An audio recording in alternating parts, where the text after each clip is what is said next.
Welcome to the channel, guys. This is Jatham Clark, aka the Mando Predator. If you guys haven't subscribed to the channel, make sure you hit the subscribe button and hit the notification bell and hit my goal to 1,000 this year. So today's video we reacted to is Recess was underrated. Well, you got Recess back then when you were in elementary school was so fun. Amazing games, hang out with your friends and stuff, and the swings. Being a kid has many perks. Playing with toys, having a vivid imagination, the book fair, etc, etc. But one of the best parts about being a prepubescent fetus is definitely recess. Being able to escape from the confinements of your classroom and enjoy your freedom was definitely a top tier experience as a kid. So today, we'll be discussing the best and probably some of the worst parts about recess. Comment down below the best or the most nostalgic part about your recess as a kid, and like and subscribe if you're new. First, we gotta talk about tag. Tag was probably the best part about recess, and as one of the fastest students, it was the highlight of my day. But it was so annoying when you would hunt a nigga down like Michael Myers, and they would pull out that bullshit excuse talking about, "I'm not even playing." My nigga, I was just chasing you for longer than a Final Fantasy cutscene. And you also got the kids who try to call timeouts when they're about to get caught. They would call a timeout, walk away a couple feet, and then yell time in. At that point, just go play jump rope or something, bro. And also the kid who tried to make every piece of equipment a base, and that they were safe. And to all my fellas out there, chasing your crush was the biggest flex back then. Another thing that came with playing tag was the cheese touch. Now, I'm not gonna sit here and lecture y'all niggas about what the cheese touch was and how revolutionary it was for us back then. Go do your research. But it had our school in a chokehold. You couldn't walk past anybody in the hallway without them touching your shoulder and yelling cheese touch at the highest. If I was in recess, I'll just touch the cheese without anyone looking and just pass to the next. Just give that person a handshake and then handshake and just tell the next person, he's got the cheese touch. I gave it to him. I'm just kidding. I'm not like that. I would never touch it. Decibel known to man. And the only way you could protect yourself from getting the cheese touch is if you crossed your fingers. And of course you had the kids that were always capping about their fingers being crossed. And the continuity was insane. Like that shit would last longer than a Fast and Furious series. You would be walking through the hallway without a care in the world, knowing that you gave the cheese touch to someone a month ago. But you better say 10 toes and hope somebody doesn't catch you lacking, because all of a sudden you'll see a nigga running at supersonic speeds to give you the cheese touch. A clutch maneuver that always worked for me in elementary school was pretending that I had to sharpen my pencil and I would touch someone on my way up there. These were the harmless trends that us kids back then were doing instead of being fake ass handy mannies and making corn drills and shit. Now we gotta talk about racing. Now, like I said earlier, as a kid who ran track, this is usually the highlight of my day. But there was an unwritten code in my elementary school that whoever ran the fastest automatically had immeasurable amounts of riz and had every girl falling for you. A kid could literally throw a pair of scissors at the teacher, but that nigga did win the race yesterday, so I guess he gets a pass. You wanna run that by me again? I don't know which of our 10 brain cells decided that popularity and clout was based on who was faster, but I'm not complaining. Now we gotta talk about the playground. Firstly, no matter how hard you tried, you could never avoid getting these wood chips in your shoes. I remember once Why would they put wood chips inside inside the playground? Back in my other elementary school, they put sand. They just put sand in the playground hole. Like, come on.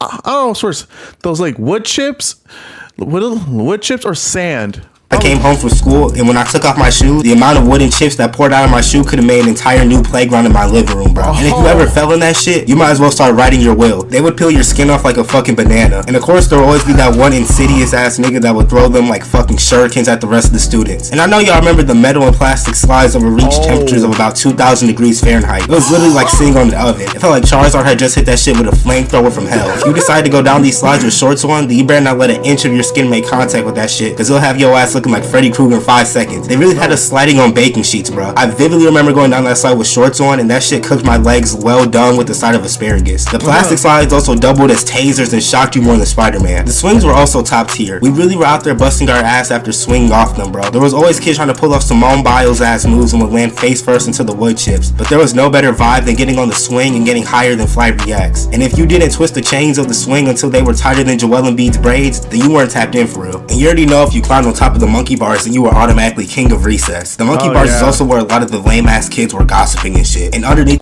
it was fun to just climb. It's fun to climb on top of the monkey bars because you can see everyone. The sliders where some of the kids played house. But as a nigga with some decency, I never partook in those heinous activities. Now we gotta talk about Foursquare. Now even this game could turn the most innocent, wholesome student into a malicious, spiteful beast. And since our school didn't have an official Foursquare court, we had to draw it on ourselves with a piece of chalk. And since these motherfuckers couldn't tell a duck from an elephant, they drew the most lopsided, crooked, and contorted lines ever. Like one box would deadass be the size of EDP and the other would be the size of Casanat. And there were constant fights due to this game, bro. There were more arguments than a divorced couple. I also gotta give a shout out to kickball, because that definitely deserves a mention. It was always fun, regardless of that lopsided ass ball that would always end up on the roof by the time recess was over. The roof on the school had collected more balls than Tiana Trump. Now I don't know where y'all niggas reside, but where I live we get a moderate amount of snow every winter. And of course we did all the classic things in the snow, like making snow angels and whatnot. But there were back then when we just put our I don't know if you guys ever seen that movie A Christmas Story where that kid was double dog dared to put their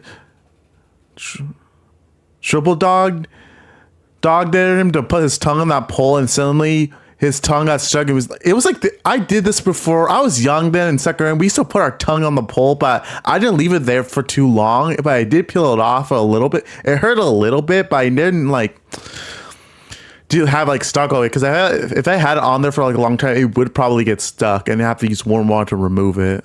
Two things that we always looked forward to every winter at recess. The first thing was making snowballs. Now if you were gonna try to pull this off, then you had to be low key. So every time we knew the eyes were off of us, we would throw snowballs at each other like Brady in 2017. The other thing we enjoyed doing during recess was climbing these Mount Everest sized hills made of snow. Or at least we thought, because when someone tried to climb it, they stepped on a piece of solid ice. That nigga tumbled down the side of the hill like Cameron. He sat there for a couple seconds and we thought we'd just watch someone send himself to the afterlife. But then he popped back up like nothing happened. But after that, we weren't allowed to play on those hills ever again. Dang. Now we gotta talk about the water fountains.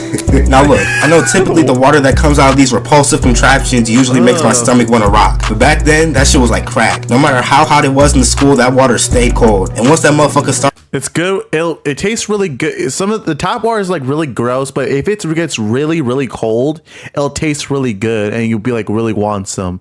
But like usually when it's like morning time, I'm always like thirsty, and when I try to get water from the water fountain, the water is always warm in the mornings. And then when the afternoon came, when I got into recess after lunch, after lunch, and I'm so thirsty playing tag, I would definitely just chug that water so much for the cold. It's like, come on, it's just so good.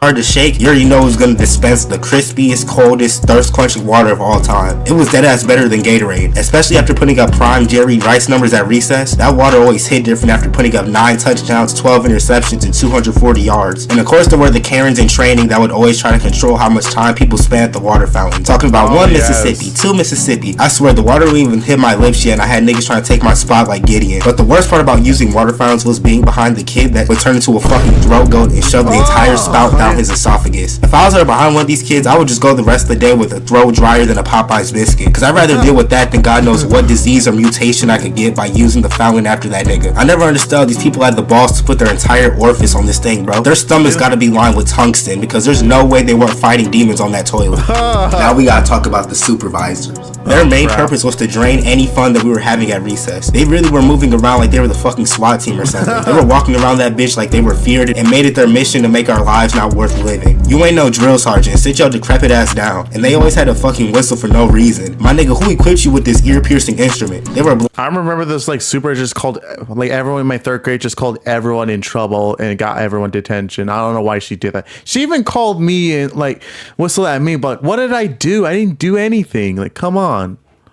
Only get more than Joey Crawford. Pause. Like they were really yelling at us for running too fast and chasing each other. We are outside, let me have my freedom. But by far the most devious act these niggas would commit was making us line up before going out to recess. They always thought that they were a preacher or something, waiting for us to be quiet before we could go out. Talking about, you've already wasted 5 minutes of your recess time. This is your time, not mine. You've already wasted half our time by sitting here talking to us. And they used to do the same thing before we could come back inside. We had to get in 2 lines and couldn't go back in until we were in straight lines and were quiet. It didn't matter how hot or cold it was. Them niggas would make us sit there and bake outside in the heat like some of grandma's cookies. And of course there were the 2 kids at the back of the line that were cracking jokes and making us wait outside even longer. Now we gotta talk about the different students at recess.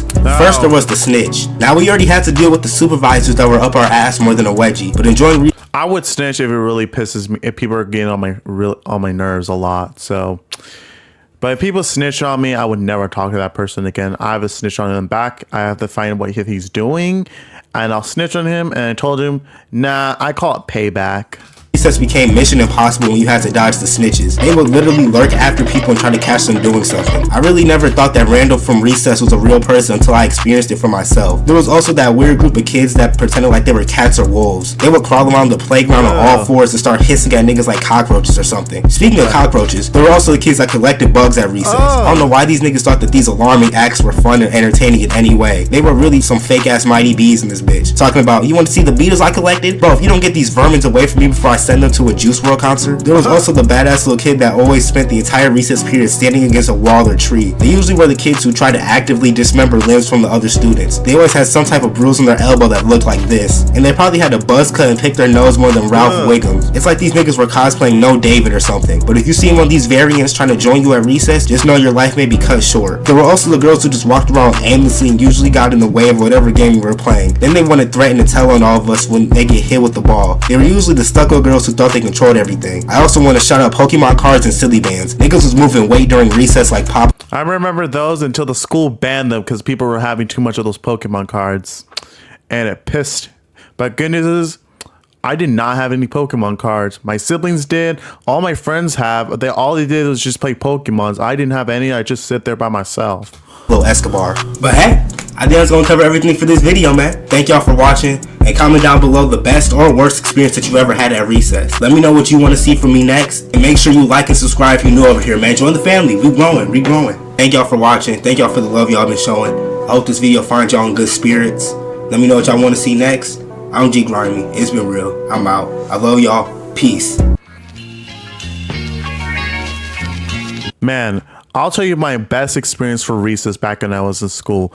I would say I love playing the game tag with my friends and stuff. Well, at the time, but we play this game called Infection. Basically, it's like a tag, but like the next, if you tag the next person, you have two people that are it. Then we played freeze tag, and I really like. And then we did like dig holes at the time, but we were not allowed to because we get in trouble. And then basically, we like to sit and chat, and then that's it. The worst experience I had for recess was how they I know the supers whistle. I remember that lady back when I was in 3rd grade where this lady just whistled at us, told us to come over here. I'm like, what did we do? Like, we didn't do anything. She just told us to come over here, and then she yelled at us and told us we're in trouble. And then I'm like, what did we do? So that's like the worst experience. So that's gonna be it for today's video, you guys. Make sure you like, comment, subscribe, and hit that notification bell, and follow me on all my social medias. And this is Mando signing off.